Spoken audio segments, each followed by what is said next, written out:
Hey you guys, and welcome to day 19 of Vlogmas. Yes, the Eeyore onesie, it's really cold. Actually, even went outside with this thing, that's pretty good. Still cold though. But there was a Pikachu onesie I saw at Walmart, but I was trying really hard not to buy anything, so kind of bummed about it. Maybe if it's still there when I go back, I may give in. But you guys, I got number one in Toy Blast. ke-sha was number one. If you guys don't know what I'm talking about, I will link my gaming obsession / Toy Blast video down below, as well as all my Vlogmas videos if you guys want to go and check those out. But let's move on. MizMode, who I've mentioned, she had given me like 6 ideas all at once, so this is again another one of her questions, and I'll be linking her Instagram, Twitter, and GoodReads down below as usual. And she asked me, if you're a shipper, what are your like favorite books, movies, and TV show ships? So this won't be like hours and hours of long video and me just going, I love them. I decided to keep the I love them down to at least one fandom per category. So we're gonna start off with the movie category, and I'm gonna talk about like a canon ship and a non-canon ship. And for those of you who don't know, canon is like the official thing, like it is with the author, the creator, or whoever owns that content. That is the official thing. So like Harry Potter, Fantastic Beasts and Where to Find Them, all official by J.K. Rowling, as well as, even though you guys hate it, it seems like Harry Potter and the Cursed Child, because she officially gave her approval for it. It is not fan fiction. It wasn't written without her consent. She owns all the rights. That was her official stamp. Non-canon is obviously like fan fiction and anything that is typically unauthorized. So let's move on.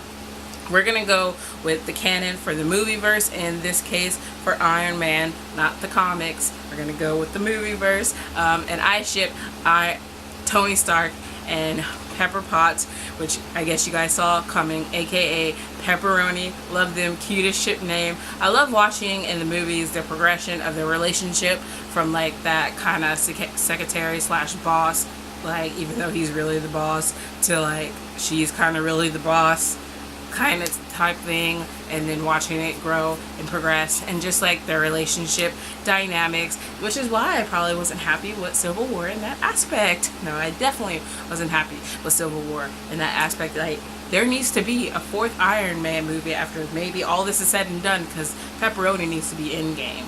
Okay, you guys, I'm not even kidding about this. This is real.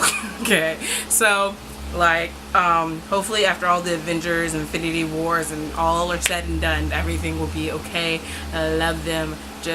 And on the flip side, I do have a non-canon couple for you guys, and that is Tony and Loki. Well, as far as I know, they haven't gotten together in the comics, but love them together. Just watching like their father issue kind of bonding, usually what's happening in fan fiction with the bad boy heart of gold type thing that goes on.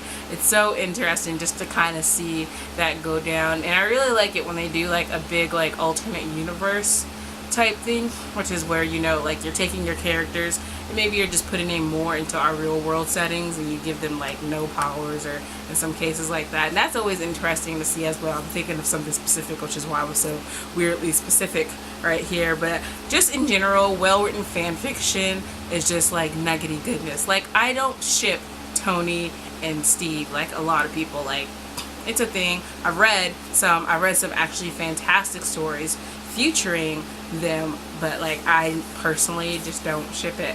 There is Science Bros that I kind of ship, which is Bruce and Tony, and also my OT3 fave is Tony, Pepper, and Loki. I really love all their dynamics together, which are in play in fan fiction sometimes. I know a lot of people don't ship them because there's like not a whole lot of fan fiction that I found about them, but I love those 3 together. I do find more fan fiction for Bruce, Tony, and Pepper than I do for the other one, and yeah, I like those dynamics as well. It's an interesting mix.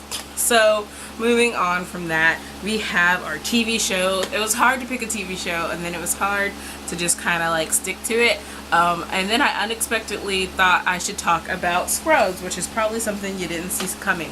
Scrubs season 8 and 9, the final one. So we're just gonna go through quickly things that, you know how you love a couple in a TV show, but I might not necessarily ship them in, like the fact that I read like fan fiction about them at all. Kind of like Carla and Turk, these two right here, Elliot and Reed, if you guys haven't seen it, and Dr. Cox and his wife. Like, I love all these couples. I've never felt really compelled to read fan fiction about them. I only started reading Scrubs fan fiction because of what happened in season 9, even though a lot of people, and I sort of agree, I only agree because I wanted the show to go on longer. They should have rebooted the series, not like make this a spin-off series, I meant, of the original one, because a lot of people didn't like this whole cast change. Only 3 original cast members stayed. I think they should have called it different and just had the other people be like almost guest starring in them. So that is good. I can see my battery flashing, so I better get on with it. But I have to say that the people I ship the most in here, the second one is Denise and Drew. Denise was like in the last season, and Drew and her kind of remind me of Dr. Cox and his wife, where they have that really kind of mean personality, and they kind of get in that relationship that's not totally 100% sappy or anything, but theirs is a little sappier than the other ones. They have like more heart to heart, and Drew and Denise, like, they're kind of older than everybody else because she's a teaching assistant and he had kind of went crazy in his old class, and so he's repeating this year. So it's just kind of interesting to see all that go down. And my fave is Lucy and Cole. Just like he's like a douchebag with the heart of gold, and she's like really quirky and innocent. She was supposed to be like replacement for Dorian. She's a new narrator, and we kind of watch her and like mainly, but I just felt like the dynamics of her just like being like, no, I don't like Cole, why would I do this, I really don't, and everyone was just going, you sad girl, because you're just like, really, you like him, because Cole's kind of like annoying, especially at the beginning, but you kind of just see the relationship progress. I will say the one good thing about it not having more than one season after that last season of Scrubs was that Cole and Lucy and Denise's and Drew's relationship, just, I felt like they kind of thought it was the end. You really saw like a progression in them start to end, where you just really felt like, yeah, they really have a great foundation, and then you don't have to go through the what ifs and what if nots through like even more. So yay for that. I love them together, and I kind of need more. So next we have books. And this was really hard. As you guys know, there are a million books, but just like in TV shows, sometimes you don't necessarily feel the need to read fan fiction about them, and the couple that I'm going to talk about don't have fan fiction written about them, as far as I know. I've tried and looked.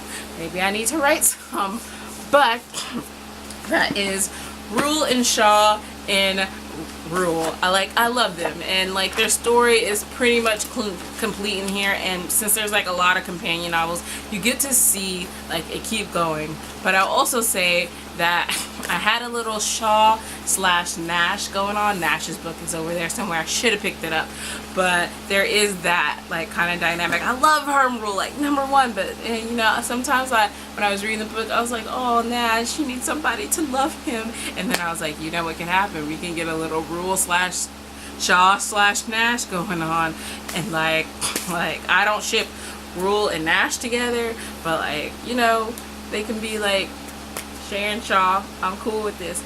But then I read Nash's book, and it became solidified in my mind that Rule, Nash, and Shaw is a thing, because I had Umbridge feelings towards Nash's love interest. Like, you don't even know how much I just wanted her to like fall off a cliff somewhere, like not even fall by accident. Someone just needed to push her, because let me tell you right now, if you ever read that book, that I know the author was going for like, she was like really insecure and it was really like heartbreak. No, she was so annoying and so self-involved. She literally thought everything was about her. Like, oh my god, girl, get a clue. Like, it ain't all about you. That has nothing to do with the fandom life too much. Actually, it kind of does. I'm just gonna go with that. I'm not crazy. Those are things that I wanted to talk to you guys about. I didn't like expound too much because I don't want to do too much spoilers and everything. But you guys let me know if you guys are into fan fiction. What are some of the things that you ship? Canon, non-canon, in-game, not in-game. Let me know down below, and I will talk to you guys later. Bye.